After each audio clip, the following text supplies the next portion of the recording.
act. You whispering my name, thinking I won't be the same. Turn fiction into fact. See what you didn't know, bruises that I'll never show, slipping on your every jab. So tighten up your fist, step into the ring with this. I hope your mama's got your back. First round, you thought you would've knocked me down. Fifth round, bleeding out the side of your mouth. Final round, holding the sound of my name in the crowd. You didn't bust. Oh, oh, oh, oh. You didn't bust. Oh, oh, oh, oh, oh, oh.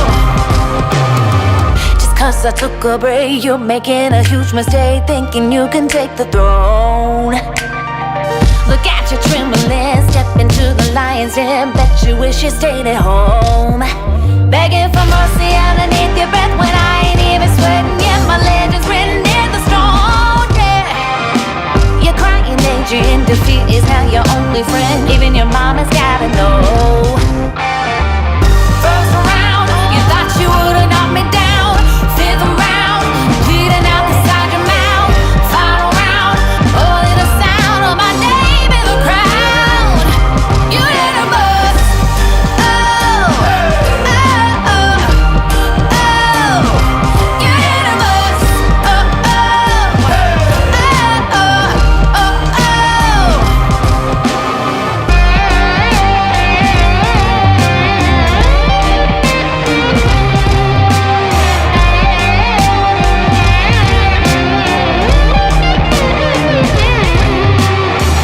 First round, fifth round, final round. Oh, oh, oh, yeah. First round, fifth round, final round. No, no, no, no, no, no. First round, you thought you would've knocked me down. Fifth round, bleeding out the side of your mouth. Final round, holding the sound of my name in the crowd. You didn't bust. Oh, oh, oh, oh. You didn't bust. Oh, oh, oh, oh, oh, oh.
Hello, everyone, and welcome to In Time.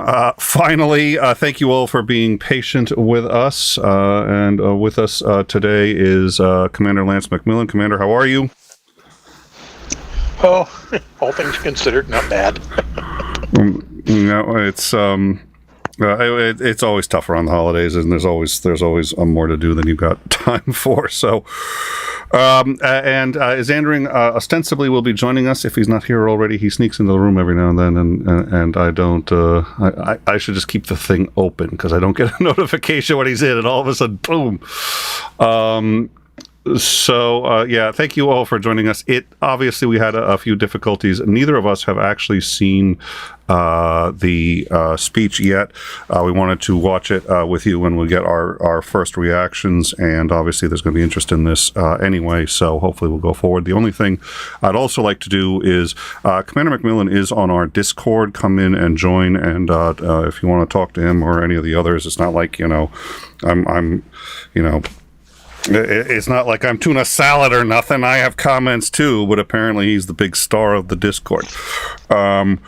But in particular, we've been discussing a little bit about what's happening with Greece and Turkey, and I think McMillan has given us some insight into that. So I think we may, if you've got time, want to discuss that with you briefly when this show wraps up, because I think it's important.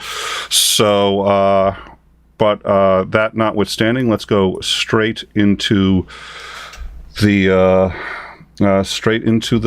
show. So I will bring this up now. Yes, for those of you who are joining us, this is simultaneous on Overtime and In Time. We're going to keep it running on both channels. You can watch it on either. News in general is being moved all to Overtime. Discussions are going to be all on In Time. This really hits both, so we decided to do both simultaneously. It's a little schizophrenic. If you've never, you can pick and choose whichever channel suits you best. So I'm going to be in the live chat on Overtime. The live chats are overlapping, so we can communicate back and forth. But all of that stuff notwithstanding, literally, I haven't seen any of this. My hope is that this part that we're about to cover is at least somewhat entertaining or valuable. This was Nancy Pelosi, still the Speaker of the House, the current Speaker of the House, introducing Zelensky as he arrives. So let's. I think that's going to happen momentarily.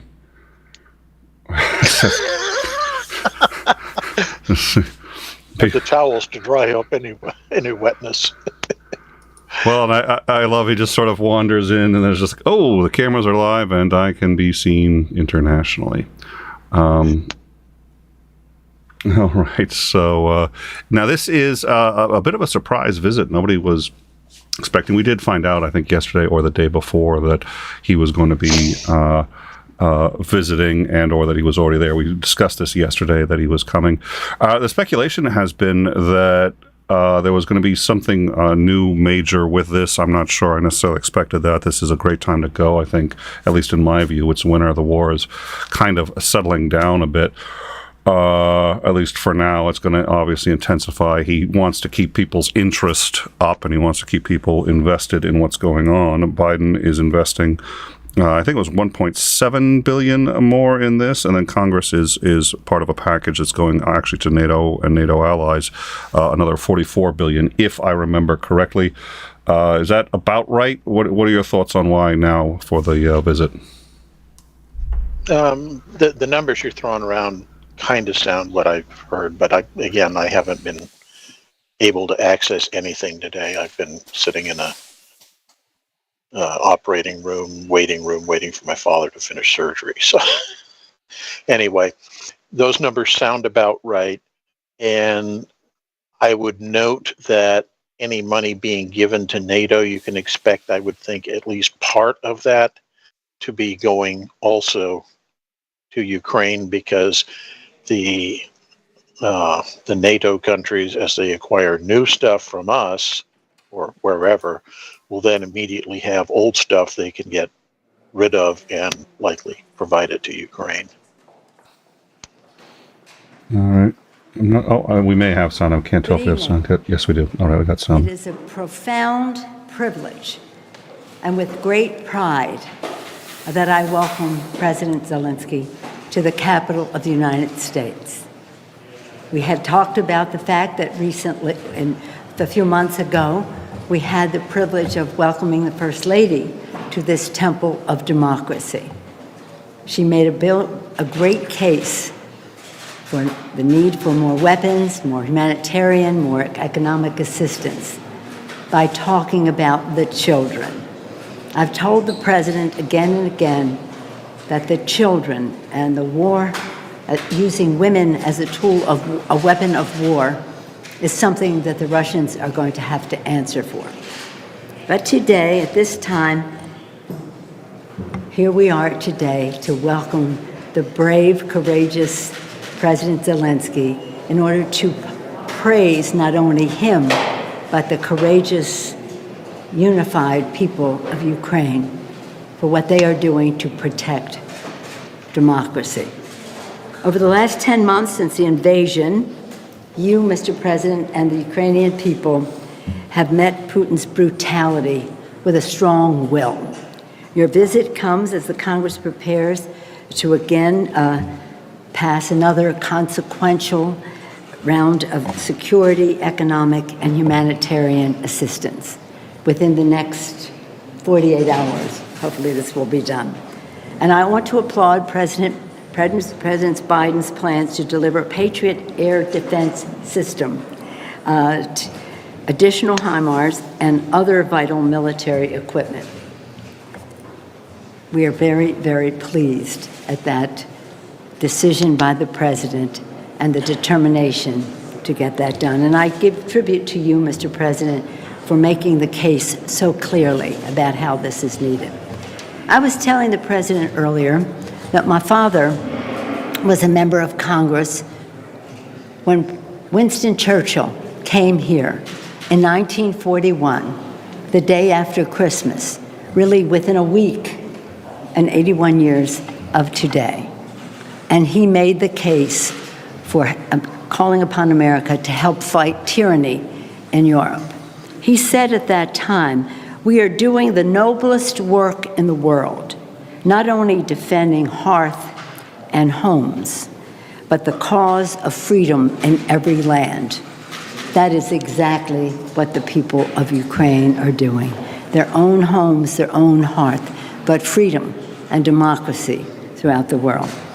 8 decades later, it is my official honor, my father was there as a member of Congress 81 years ago, it's my official honor now to welcome President Zelensky to make an address to a joint session. And I said to the members, my father being there that day was a source of pride, part of our family legacy. President Zelensky speaking to Congress today, and your being in the chamber will be a bright part of your own legacy. Thank you, Mr. President, for honoring us with your presence. The entire Congress, Democrats and Republicans, House and Senate, look forward to hearing your message of unity, courage, and determination. With that, I'm pleased to yield to the distinguished President of Ukraine, the courageous, determined, unified President of Ukraine, President Zelensky. Thank you so much. Thank you so much. Great privilege, first of all. Thank you for the invitation. Great privilege to be here. And really, I prepared speech to Congress, but I think speech to Americans.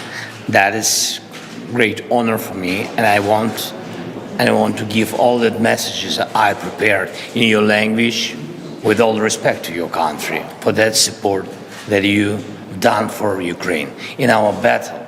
Really battle for our freedom, democracy, Speaker Pelosi said, but for our houses, families, for our great children, the same great as you have, of course. And for me, again, honest that I'm here. I'm the second time here, but the first time was before the war, right, before full-scale invasion by Russians. And, you know, what can I say? Different feeling, like different history, like different life. But anyway, in this life is very important that Congress of the United States is a big friend of Ukrainian people, really, of freedom of Ukrainians. And thank you so much that you supported us in financial support and with really that things, that ammunition which will help on battlefield. Thank you so much. Thank you so much. Great honor. Thank you so much. Thank you so much. Bye-bye. All right.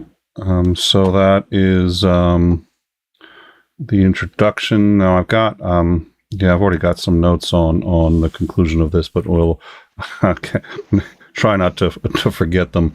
But let's now jump ahead. That was the introduction, roughly an hour before his speech began. Again, neither of us have actually heard the speech. Now, all right, I think that's about the start of the speech there. And 𝐓𝐢𝐬𝐚𝐬 said, and I think this is interesting, that they waived the suit and tie requirement for him, or the jacket and tie, which I take he means seriously. Courts actually take those things extremely seriously. You can't go into court without a suit and tie, and I assume, or a jacket and tie, and I assume that Congress is very much the same. So that wouldn't surprise me that there was a issue of decorum and they had to waive it. So, all right. So let's continue with this here. It could also be that they being the Ukrainians, requested that be waived, because that's part of the image that he's trying to project, is that he is kind of a proxy in some ways for the other soldiers who are on the front. He's one of them, as opposed to some suit and tie, stand behind like Putin does. That's an. So I think. Well, and as a leader, he's operated that way. I mean, he's been much more hands-on. Absolutely. I mean, quite. I'd like to talk about that when this is done, because there's a couple of things to discuss. I'm already somewhat triggered. Probably shouldn't be. It's a minor thing, I suppose, but we're going to talk after this about some reactions to this so far. So let's continue here. But their neighbors had been tortured and murdered on the street outside of their homes. They'd heard it as it happened, and even when we got there, in the hours and days afterwards, there were still corpses of their neighbors in their neighborhood right there. And we met a grandmother who had literally hid in a little, an underground food cellar for over a month. So this is actually with barely any food. And Winston Churchill. And that speech by the British Prime Minister also happened at Christmas time. He's spending billions of dollars. We got this, and this is from the Washington Post, so there's still Tolu Ranipa, White House Bureau Chief. End of the night, we'll get a better sense as we watch President Zelensky make this address. This is his first trip, his first time we have seen him outside of Ukraine. I'm just going to mute this for a minute while they're getting him up. So this is, like I said, this is we have a couple of different feeds, but the one that I could still easily get for this was this one here. So I would expect. Oh well, I was going to say I'd expect Biden to be there, but of course not. Never mind. All right.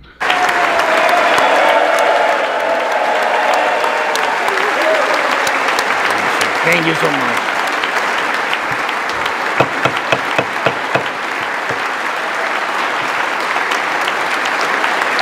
Thank you so much.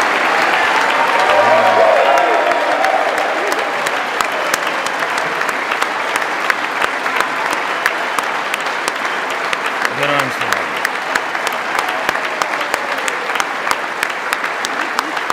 Thank you so much.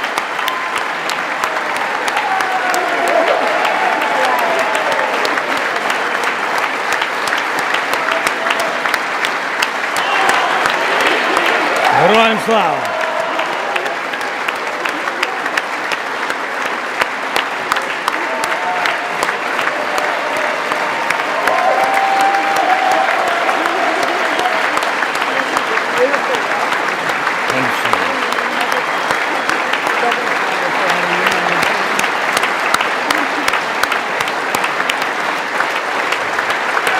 Members,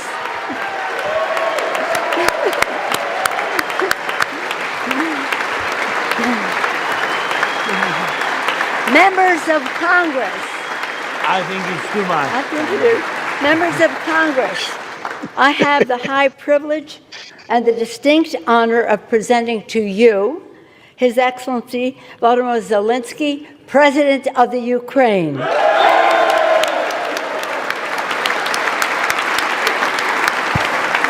you.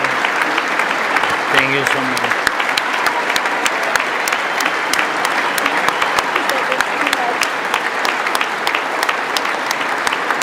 I'd be really curious to see a shot of either Marjorie Taylor Greene or Boebert to see what they're doing at this moment. Yeah. Thank you. It's too much for me. All this for our great people. Thank you so much.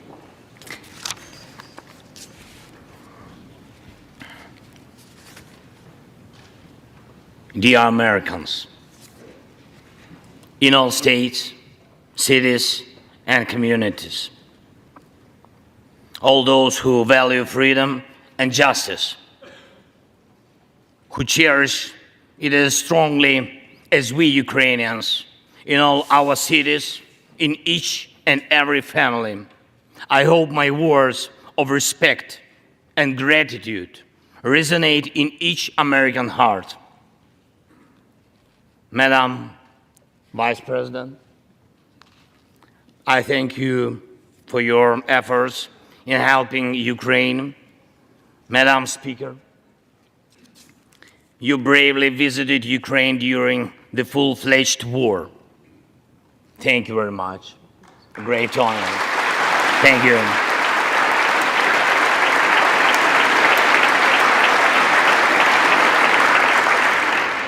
Great privilege to be here.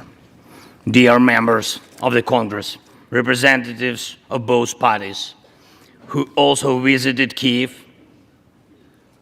esteemed congressmen and senators from both parties who will visit Ukraine, I'm sure, in the future.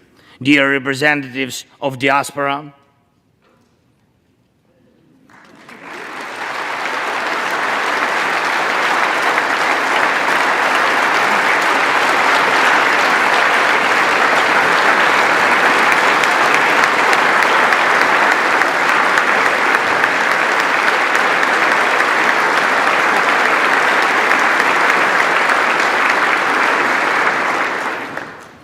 present in this chamber and spread across the country, dear journalists. It's a great honor for me to be at the US Congress and speak to you and all Americans. Against all odds and doom and gloom scenarios, Ukraine didn't fall. Ukraine is alive and kicking.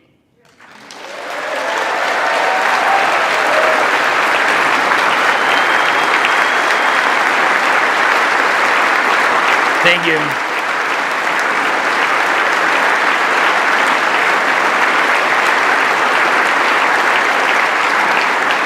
And it gives me good reason to share with you our first joint victory. We defeated Russia in the battle for minds of the world. We have no fear, nor should anyone in the world have it. Ukraine's gained this victory, and it gives us courage, which inspires the entire world. Americans gained this victory, and that's why you have succeeded in uniting the global community to protect freedom and international law. Europeans gained this victory, and that's why Europe is now stronger and more independent than ever. The Russian tyranny has lost control over us.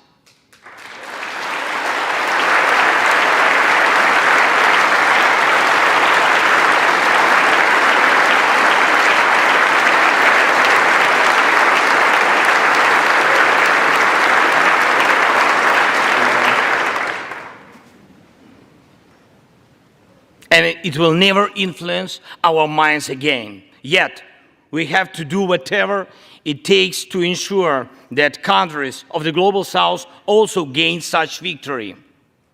I know one more, I think, very important thing. The Russians will stand a chance to be free only when they defeat the Kremlin in their minds.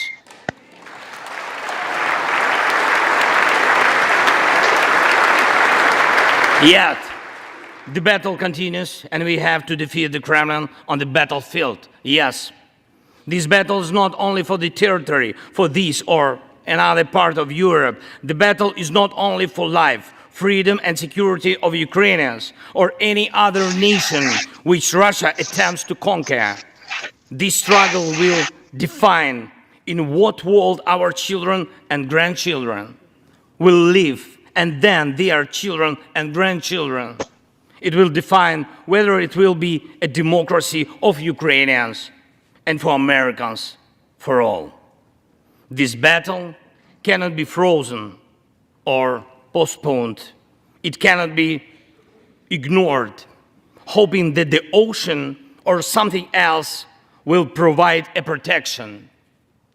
From the United States to China, from Europe to Latin America, and from Africa to Australia, the world is too interconnected and interdependent to allow someone to stay aside and at the same time to feel safe when such a battle continues.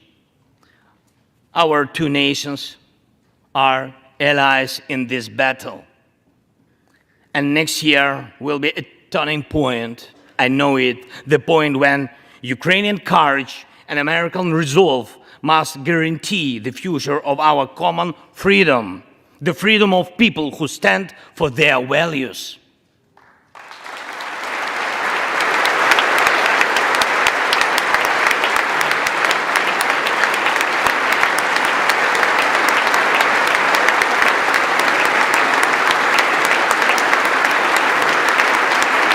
Ladies and gentlemen, Americans, yesterday before coming here to Washington, D.C., I was at the front line in our Bakhmut, in our stronghold in the east of Ukraine, in the Donbass. The Russian military and mercenaries have been attacking Bakhmut non-stop since May. They have been attacking it day and night, but Bakhmut stands.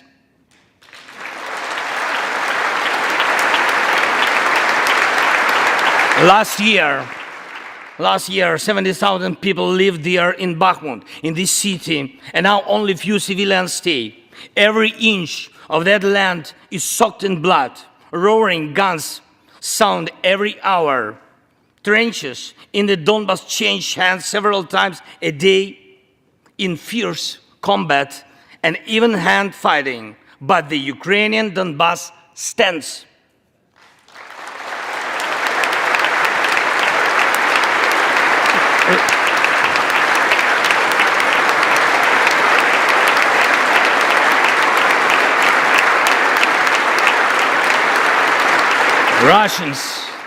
Russians use everything they have against Bakhmut and our beautiful cities. The occupiers have a significant advantage in artillery. They have an advantage in ammunition. They have much more missiles and planes than we ever had. And it's true, but our defense forces stand.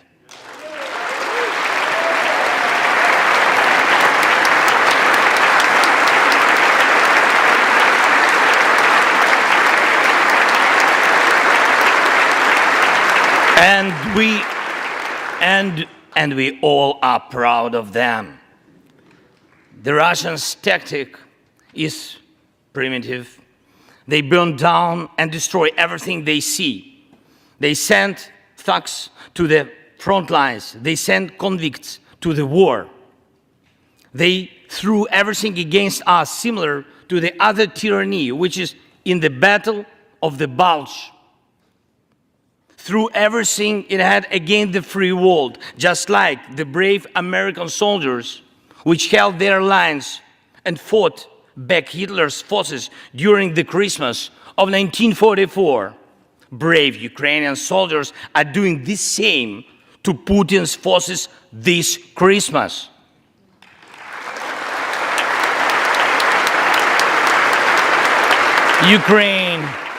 Ukraine holds its lines and will never surrender.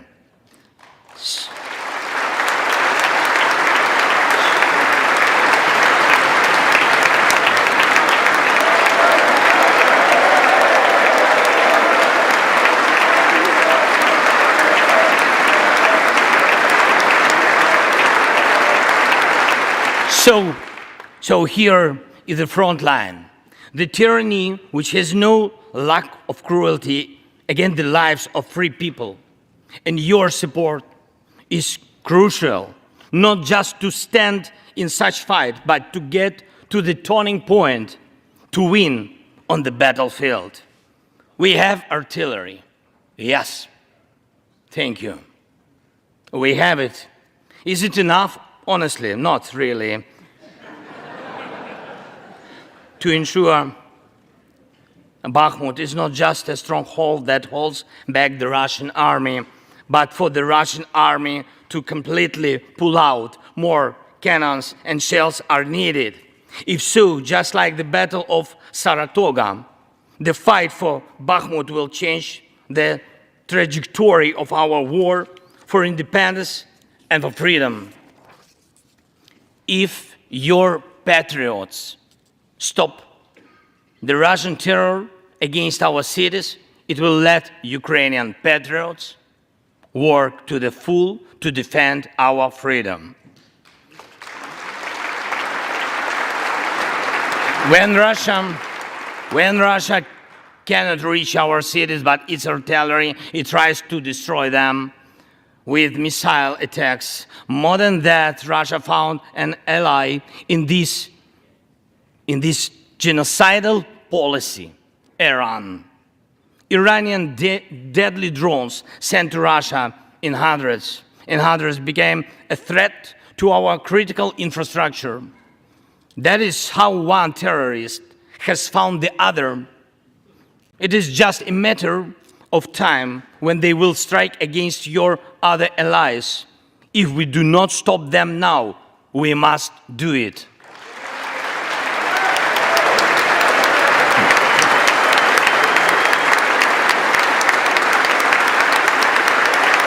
There she is, Marjorie Taylor Greene. I think that's her. She ain't standing.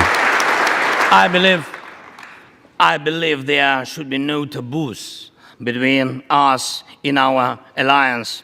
Ukraine never asked the American soldiers to fight on our land instead of us.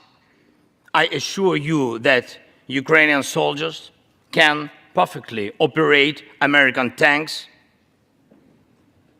and planes themselves.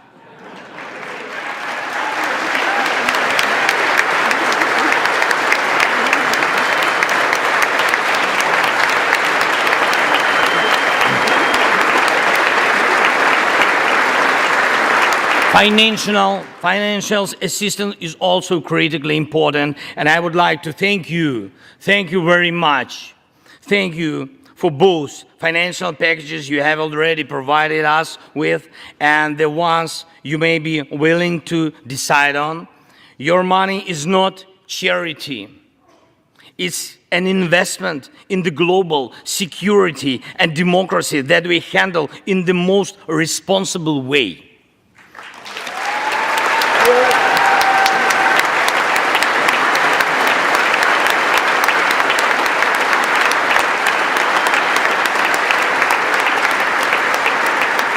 Russia could stop its aggression, really, if it wanted to, but you can speed up our victory.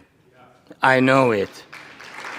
And it will prove to any potential aggressor that no one can succeed in breaking national borders.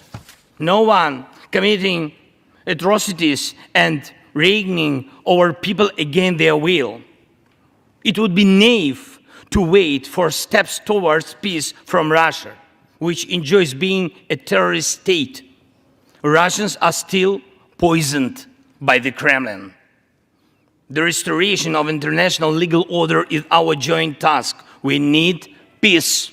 Yes, Ukraine has already offered proposals, which I just discussed with President Biden, our peace formula, 10 points which should and must be implemented for our joint security, guaranteed for decades ahead, and the summit which can be held. I'm glad to stress that President Biden supported our peace initiative today. Each of you, ladies and gentlemen, can assist in the implementation to ensure that America's leadership remains solid,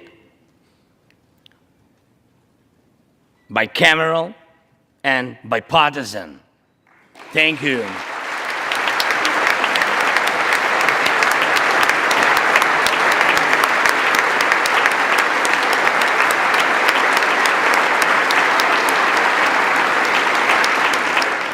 You can strengthen sanctions to make Russia feel how ruinous its aggression truly is.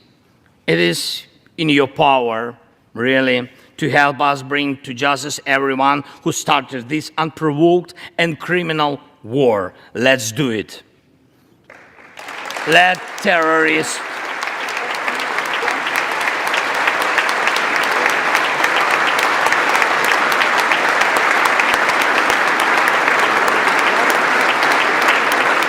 let the terrorist state be held responsible for its terror and aggression and compensate all losses done by this war. Let the world see that the United States are here. Ladies and gentlemen, Americans, in 2 days, we will celebrate Christmas, maybe candlelit. Not because it's more romantic, no, but because there will be no electricity. Millions won't have neither heating nor running water. All of these will be the result of Russian missile and drone attacks on our energy infrastructure. But we do not complain. We do not judge and compare whose life is easier. Your well-being is the product of your national security, the result of your struggle for independence and your many victories. We, Ukrainians, will also go through our war of independence and freedom with dignity and success.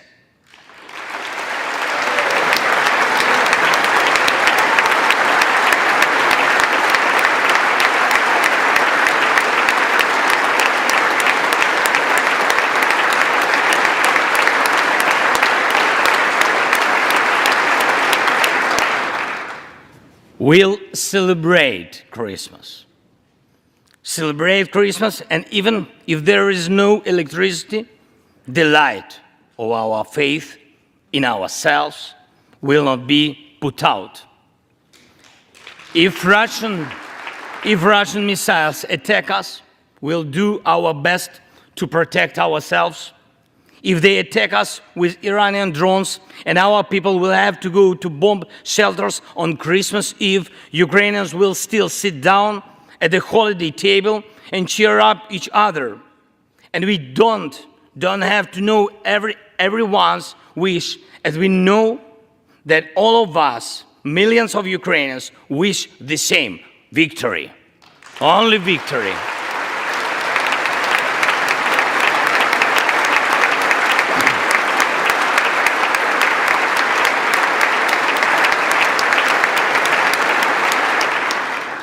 We already built strong Ukraine with strong people, strong army, strong institutions together with you. We developed strong security guarantees for our country and for entire Europe and the world together with you. And also together with you, we'll put in place everyone who will defy freedom. Putin. This will be the basis to protect democracy in Europe and the world over.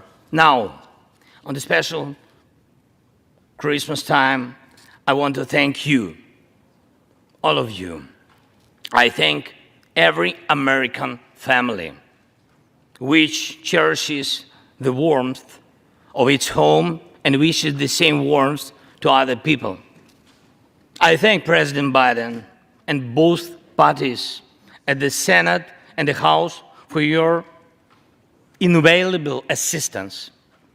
I thank your cities and your citizens who supported Ukraine this year, who hosted our Ukrainians, our people, who waved our national flags, who acted to help us. Thank you all, from everyone who is now at the front line, from everyone who is evading victory. Standing here today, I recall the words of the President Franklin Delano Roosevelt, which are, I think, so good for this moment. The American people, in their righteous might, will win through to absolute victory. The Ukrainian people will win too, absolutely.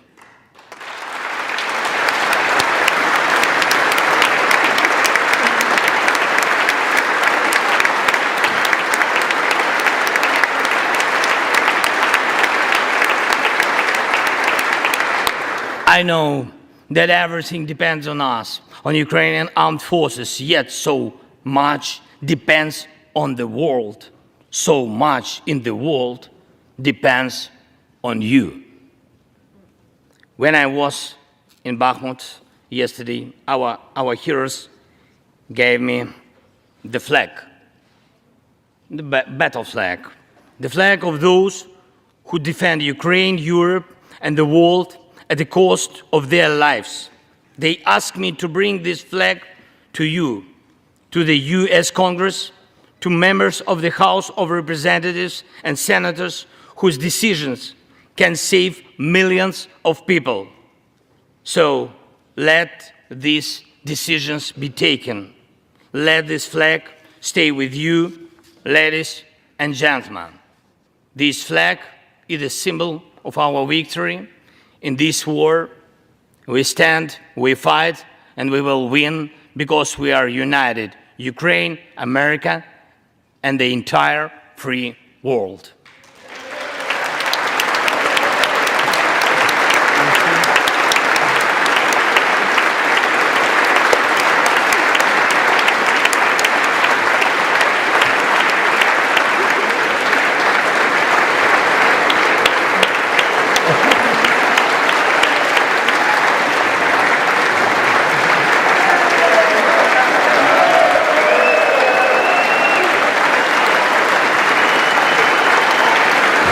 Just one thing, if I can, the last thing, thank you so much. May God protect our brave troops and citizens. May God forever bless the United States of America. Merry Christmas and happy, victorious New Year. Slava Ukraini!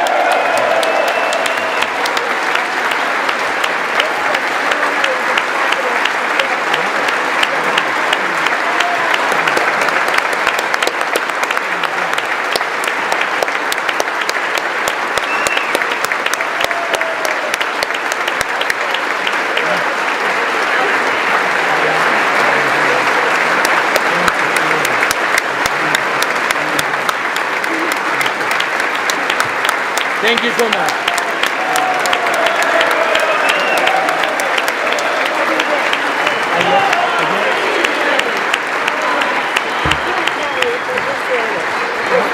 The capital today for you.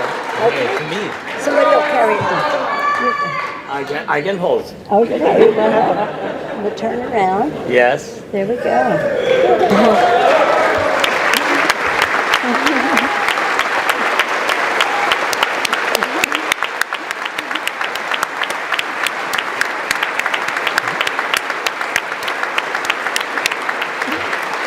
This flag was flown over the Capitol today in honor of the President's visit.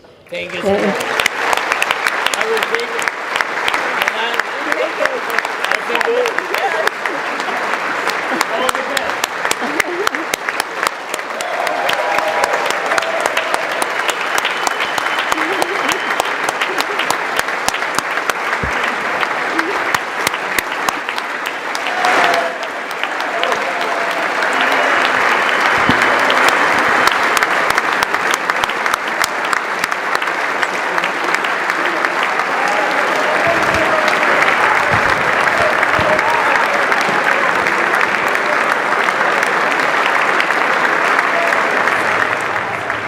Ukrainian President Volodymyr Zelenski right, speaking not only to the so, U.S. Congress, but to the American people as well. Let's see. Oh, at the there we go. And so that was actually about almost 30 minutes. That was the entirety of Zelensky's speech to a joint session of Congress.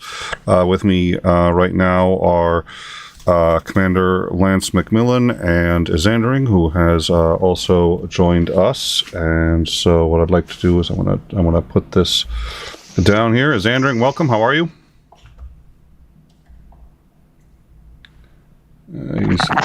A bit chilly. Yeah, we had that discussion earlier today. Where are you, if you don't mind my asking? I am in Lincoln, Nebraska. I actually have my camera on so you can see what the weather conditions are. Yeah, I don't have a. Actually, I do have a spare. I can probably put you. I can put you in the thing. I'll put that up. We got Zelensky in the main window there, so I'll put it up so we can see. But so what's the temperature expected to be like tomorrow? Oh yeah, I can see it. Ambient temperature is supposed to be -7 with wind chill at about -45. Jesus. All right, let's just. The wind just started about when I went in. I'm not going to complain about our weather. When I went in to get dinner, the temperature was 18 degrees. The wind wasn't really blowing very much. By the time I finished dinner and got back out to the truck, we now have 20-mile-per-hour sustained winds gusting up to 35. It's supposed to go up to 45-mile-per-hour winds by tomorrow, and it's snowing now, so the blizzard has started. All right, the temperature is 3 degrees, so it dropped 15 degrees in less than an hour. Jesus. So you're planning to go and get in a quick round of golf before you head out on the road tomorrow? Yeah, they've got a cool outdoor Olympic-sized swimming pool just down the road here. I thought I'd get some laps in. Yeah. And there's there he is. All right. Well, Now, just look on the good side of things. It's not that bad here at home for you. So yeah, the wife sent me we're only at 24 degrees. Yeah, the wife sent me a picture, or she has to do her annual obligatory Camaro covered in snow. So she just sent me that yesterday. All right, so gentlemen, what are your thoughts on Zelensky's speech? Let's start with 𝐒𝐤𝐬𝐚𝐬. It was really well thought out and really well executed speech. I thought the giving the flag from the front line, the one that's actually been in battle, was a pretty nice touch. Yeah, we had a question in the live chat actually about that, and I don't know. Commander McMillan may know about how often they exchange flags with foreign dignitaries. Gifts are extremely common, whether it's a flag or not. In fact, I think for the most part, anybody who walks into the White House usually gets at least something. I imagine the flags in this particular case, since it's a war, the flags have somewhat special significance. What are your thoughts? And if you looked at it when he held it up, you could see the flag had been signed. Presumably that's signed by the troops and officers that were in that unit fighting in Bakhmut when the president visited there. So it has a special meaning. The flag flown on the Capitol, yeah, that's it. If you actually go look, they raise and lower that flag dozens of times every day for just this purpose. Somebody will write in and saying, we're having a dedication of the new public library. Can we have a flag that was flown over the Capitol building? It's a very normal thing. Well, yeah, the significance of giving American flags isn't so much, especially since we haven't really been much. Well, we have, but most of the significance of giving American flags is what was the flag flown over, and we do this like the Arizona Memorial. Yeah. I can go and re-enlist. You can choose to re-enlist anywhere. So if you want to do it on the USS above the USS Arizona, they'll actually raise a flag for your re-enlistment, and then they lower the flag and give it to you with a certification that it was flown over the USS Arizona. So the significance of U.S. flags when we give them is what were they flown over? So I think that this is the flag flown over the Capitol building on the day he addressed Congress. So it definitely has significance. It has meaning. There was a lot, but it's a subtle thing that you need to know to understand. And there were several of those in his speech that I suspect 99.9% of the public have absolutely no idea why what he said was important. So, for example, you'll remember at an early part in the speech, he mentioned the Battle of the Bulge. Mm-hmm. It's important because today is the day, the 21st of December, that the 101st Airborne was cut off and surrounded in Bastogne.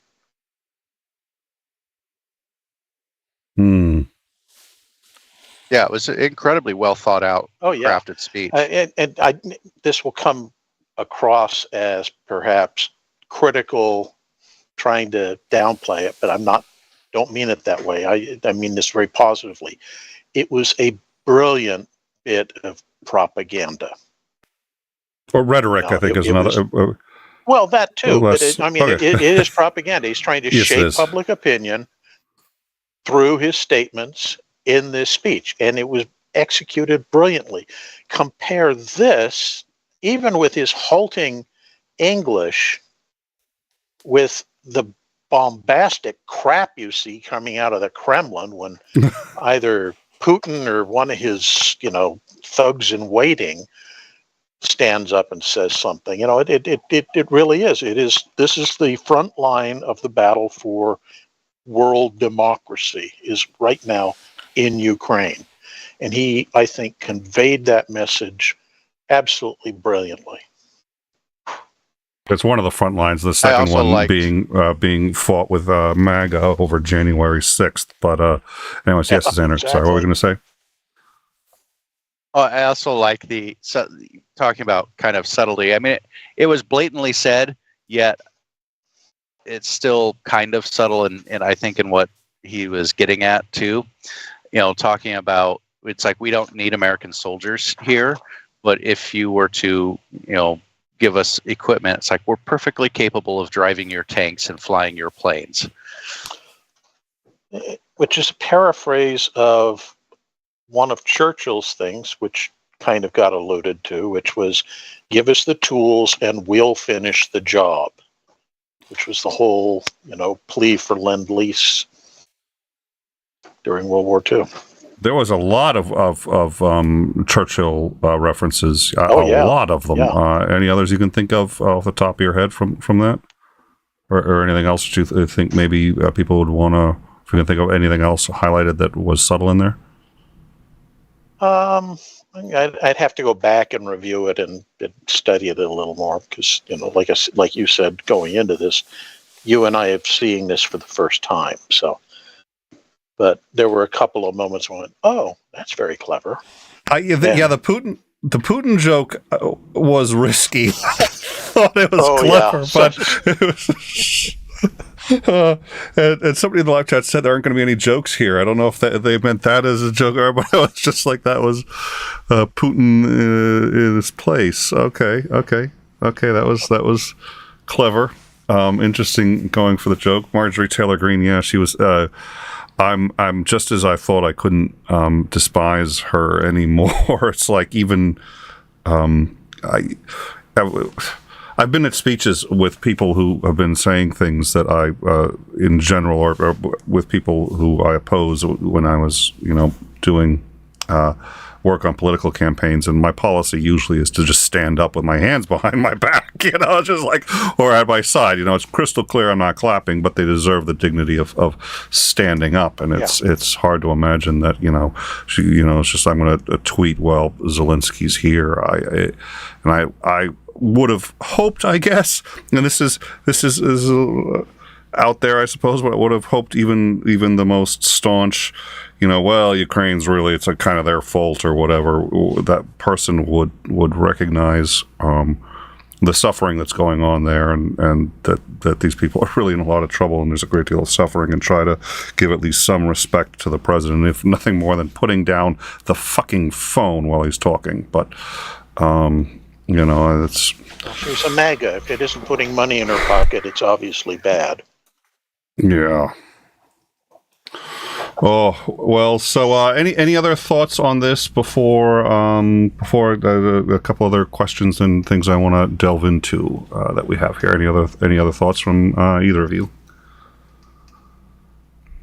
So, all right, I think the important one is the one we're not going to see. Because we know he's going to have a private talk with Biden. That's the one that I think really will be the reason he's here. It's nice to have an address to a joint session of Congress, and that's great, but that's not getting things done, so to speak. I think what's going to occur in that closed-door meeting with Biden is going to be really a decisive factor. And while I agree with that, I don't think that we should downplay the propaganda angle of it either, because he really does need to appeal to the American people, realizing that it's the American people that are going to drive a lot of this. Yeah.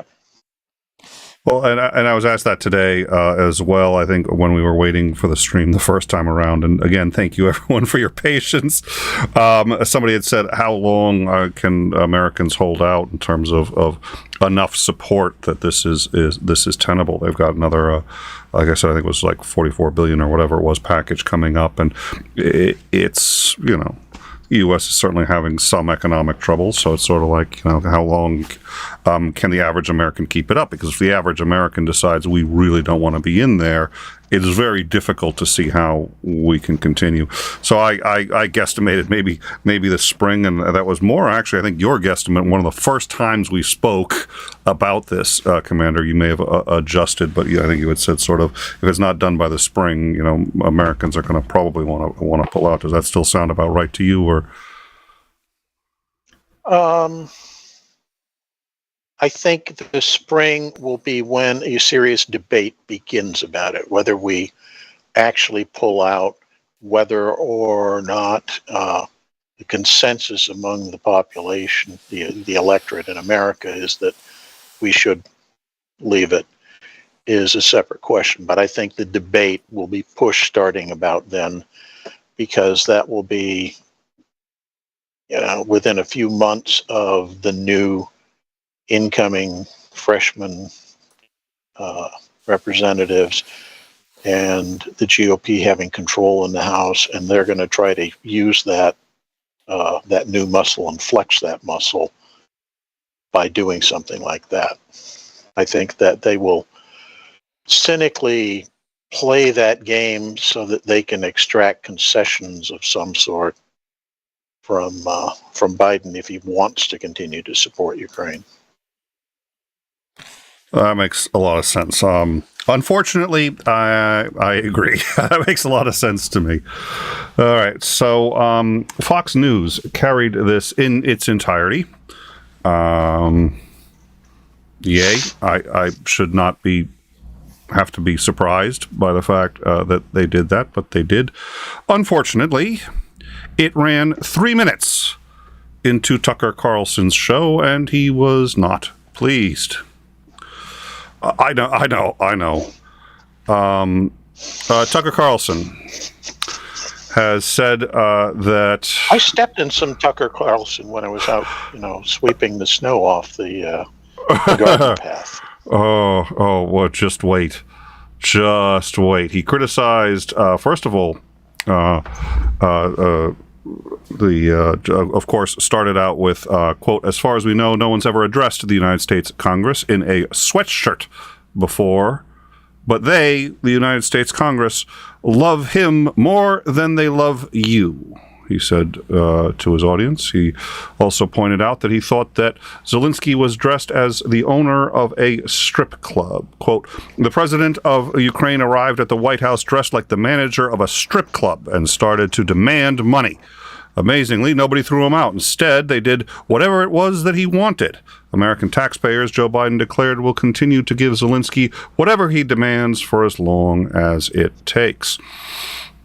Carlson then noted to that borrow a line from history, will no one rid us of this truculent, well, in his story's case, it was priest, in this case, commentator?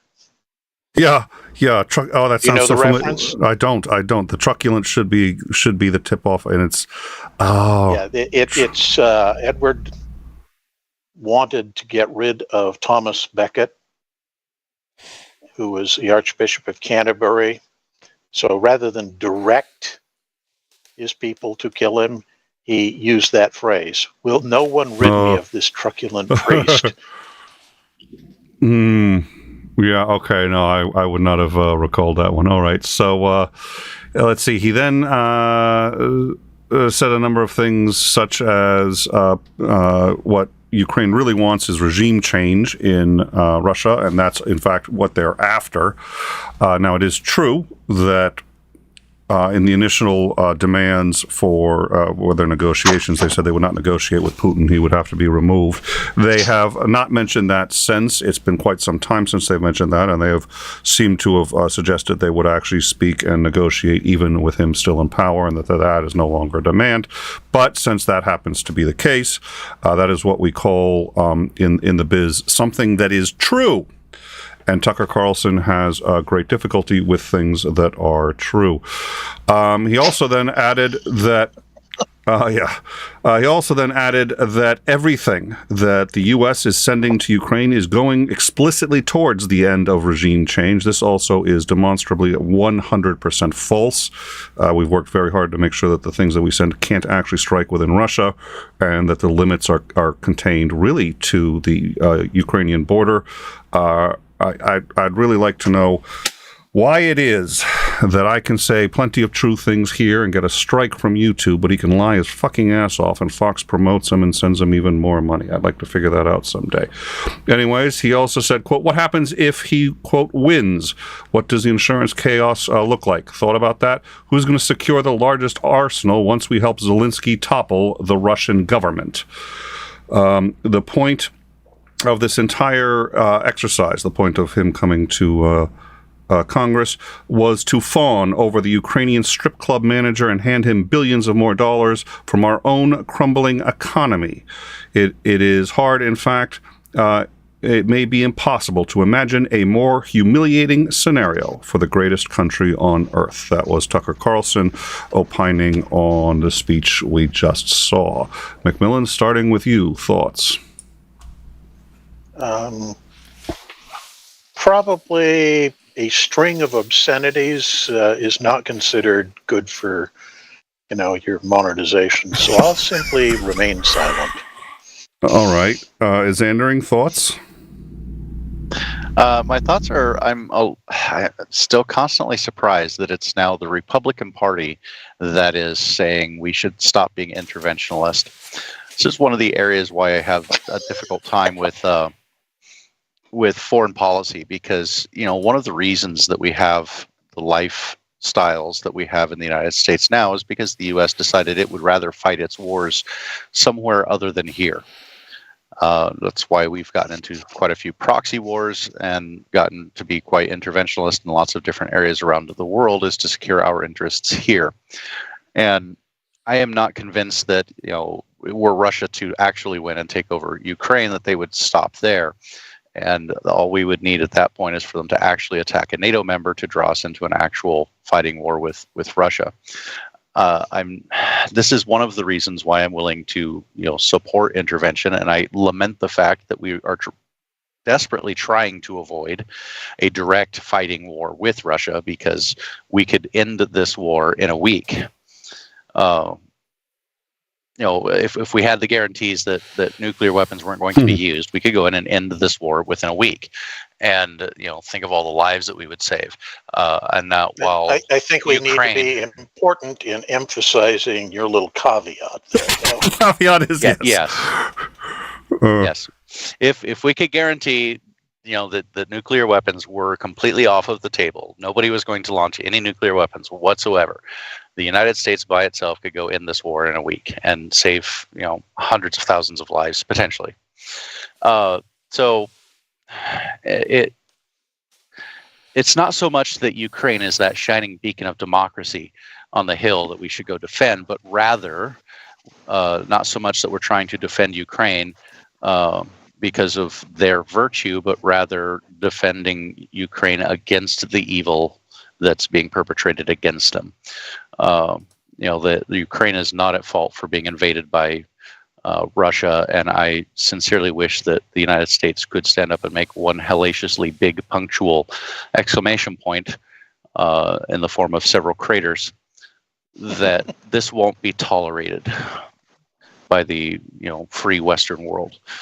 And so it surprises me the kind of mindset shift that has gone on, because this was the view of the Republican Party for quite a very long time.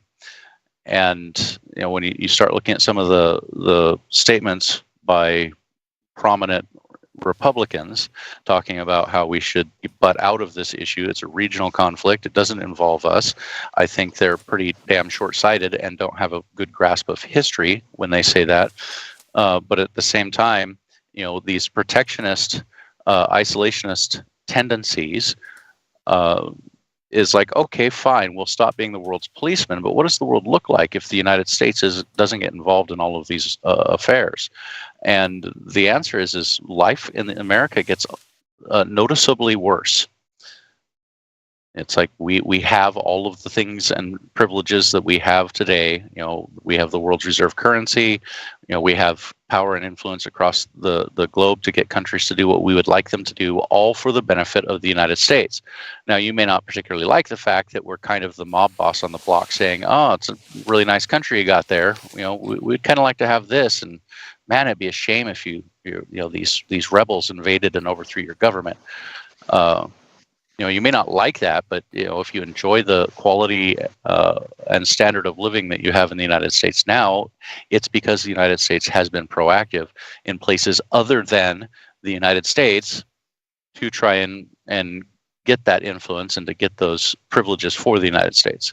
So it just shocks me the kind of switch that's happened in the Republican Party over this, because they used to be the party of Reagan, that was, if Ronald Reagan were president right now, hell, we might actually have actual American troops in Ukraine defending Ukraine. It was that big of a deal to the Republican Party at that time. So a lot of things have shifted, and I find it a little surprising. So, we've talked about that before, and I think that merits its own show. Just the where the Republicans have it's the and I think we've talked about this too. That it used to be better dead than red, and now it's what is it? I had to have this corrected for me by one of you guys the last time too. What's the new one? Better dead than blue. I don't know, something they don't want it, but better to be. Yes. So better dead than blue makes sense as well. So something to that. Just the idea. Yeah. I find that statement by Carlson immensely triggering, and I'm not entirely sure why. Maybe the fact that we've gotten to know Starsky too, and it's so, and we talk about this, and it's a pretty big deal for us here. But to be so blasé about we can all disagree on policy and politics and whether or not we should be, sending money to Ukraine. But Zelensky has been through hell. He's put his life on the line repeatedly. There's a decent possibility he's not going to get out of this alive. Calling him a strip club manager is a little hard to swallow. I'm gonna confess. So it sounds like it was for you too. So I think we will move on to that save to say that that's probably one of the more disgusting things I've heard in quite some time. And I run a YouTube channel, so that's saying something.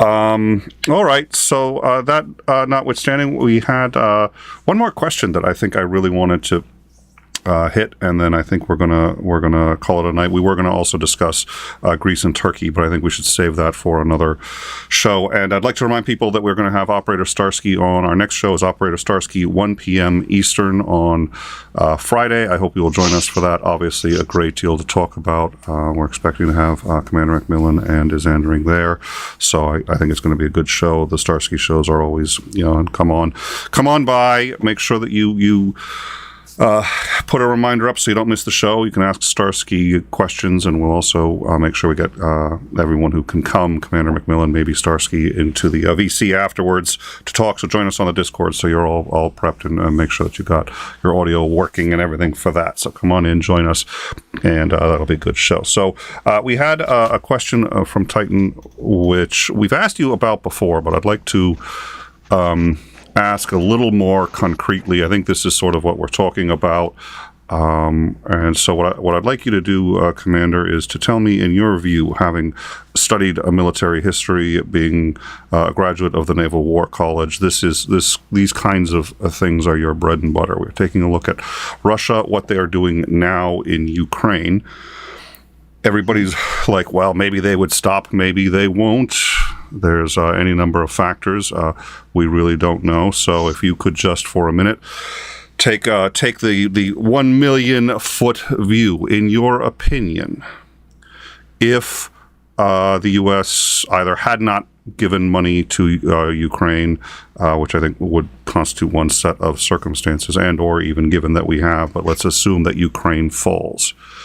Do you believe Putin would stop there, or he would continue on to other countries? And what is the probability, in your view, that he would do one or the other?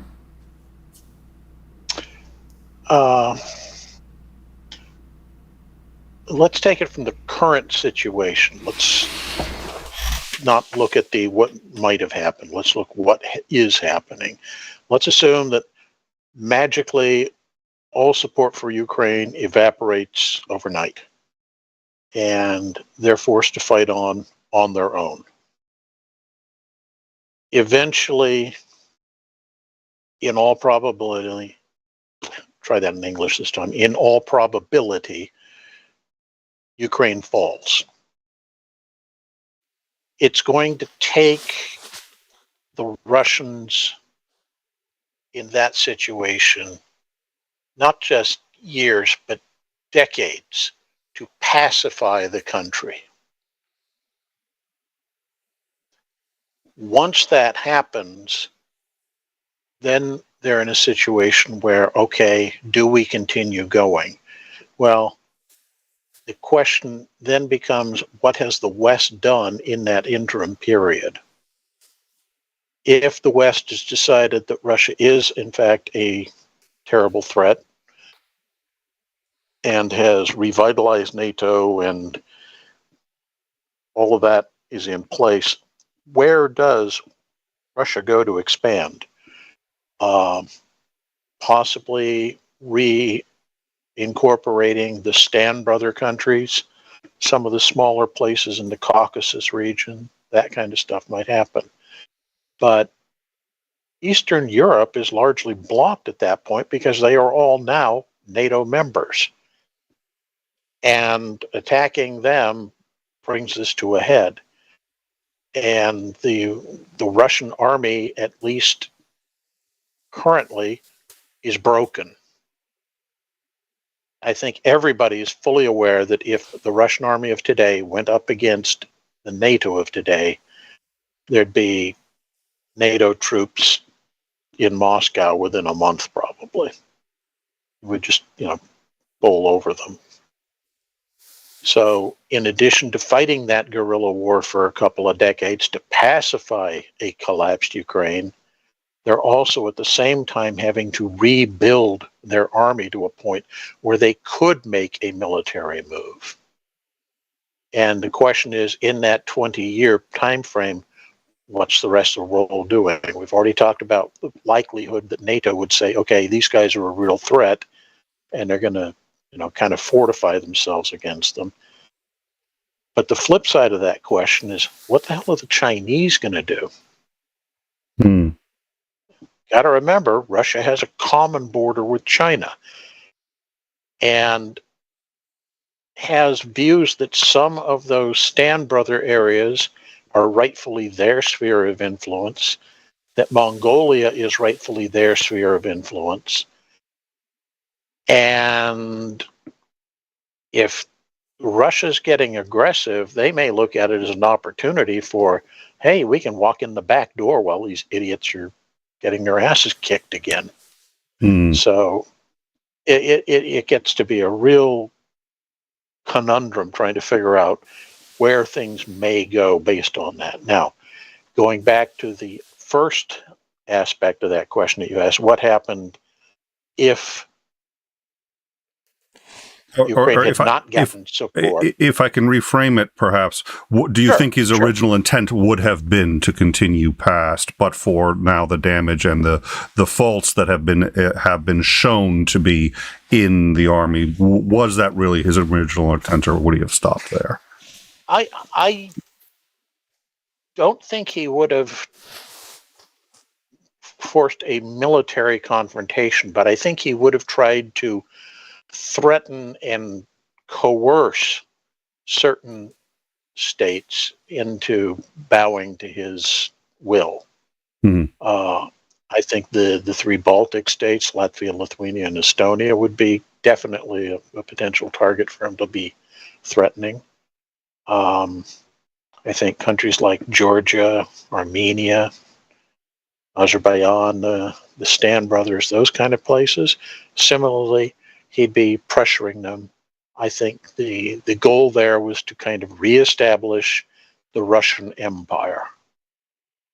And when I say that, it's not just the USSR, I'm talking pre-USSR, I'm talking the Tsarist Greater Russian Empire.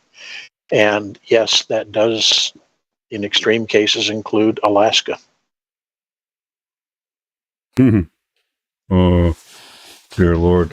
All right. Well, thank you both. A reminder again, join us on the Discord and you can keep up with shows. We thank you again for your patience. This was delayed, but we were able to get it done. Thank both of you for coming on and for your patience as well while we tried to sort out our issues here. We will be having Operator Starsky. Our next show, Operator Starsky, 1 p.m. Eastern. It will be on the Overtime channel. We'll do as we did last time. It'll probably be about 10 minutes maybe on In Time, but we're going to move it to Overtime. So come join us on the Overtime channel, and you can get all of your news and news-related discussions there. And before we go, any final thoughts, either of you? Is Andrew, any final thoughts on this speech or what we've covered today? I guess my final thoughts are to reiterate that, while the country of Ukraine, had some corruption issues, it had black market weapons issues. It was not a shining beacon of, what we would hope other countries would aspire to be. It had quite a few problems. The war is being fought by Ukrainian citizens, most of whom are just plain old regular people trying to get along in their life. And our support helps keep them all from dying. Secondly, we had an actual agreement with them to defend them should Russia ever attack them. I guess there's the argumentation over whether that was truly binding or not. Clearly, apparently it wasn't, because we're not doing what the original agreement said we would. So we had made some at least veiled commitments to protect them. And thirdly, if you care about spreading, I hate to say democracy, but spreading more freedom around the world versus, corrupt dictatorships, then I would think that you would very much want to support Ukraine, to the point that Ukraine's able to win the war because of all of the aid, and not just military equipment that's sending to them, that's part of it, but also actual cash aid and other logistics equipment, because Russia is pounding the ever-living hell out of Ukraine's infrastructure. He brought up that most Ukrainians are going to be having Christmas dinner by candlelight with no heat in the middle of winter, because their electric grid keeps getting targeted by Russia. So if we were to extend enough support and commit to, we're going to help Ukraine become victorious in this, and actually stand up and say, no, we care about making the world a better place and not letting Russia get away with this, and they finally repel Russia, the debt that Ukraine would be in to the United States would have an enormous amount of influence in Ukraine. And we would be able to help Ukraine become a much better country than the quasi-free place that it was before the war started. So, I guess it depends upon whether you really think that the United States should be helping to spread freedom throughout the world and should be a leader in that, like it used to be, or whether we should become protectionists and let the world devolve into whatever it's going to devolve into and lose all of our influence in the world, and just say, well, we'll just take it in the shortcomings of not having the influence to make better deals for American citizens at home. And don't forget that if you care about human life, you probably should try and get this war over as quickly as possible. The quicker that it is over, the fewer people are going to die. All right, Commander, any final thoughts? Not really. I think the key is that the speech to Congress was a well-executed speech, not going to go down in history as one of the great speeches, but I think it was very heartfelt. I've definitely felt moved in a number of places when he said stuff. It was a well-done speech. But to me, the great unknown is what's going to be happening tomorrow when he meets with Biden. He met with Biden today. I don't know if he's meeting again with him, but he met with him this morning, I think, before this. And then, regardless, I think that's the key here. This was an event, a PR event.